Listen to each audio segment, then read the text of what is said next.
To Not at potentially all. build. No, to just build a business. Right. Yeah. What's the smartest thing you did when you launched your book that almost no one talked about?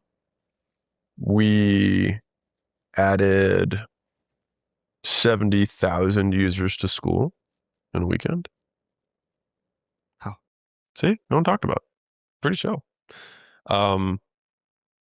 I gave a bunch of all my stuff away and also showed how to use money models in school, because a lot of people who follow my stuff do have businesses, but also there's plenty of people who don't have business and want to start a business. And so school provides a very easy platform for you to get started in business. Like, you can accept payments in 30 seconds and you don't have to like even go through the LLC stuff at all. And it processes the payments for you. So like, you can literally just like start one about whatever you like, whatever you're passionate about, and then invite other people like you'd invite them to a party. It's just online. And you have a bouncer at the door, which is the checkout page that collects cash. It's very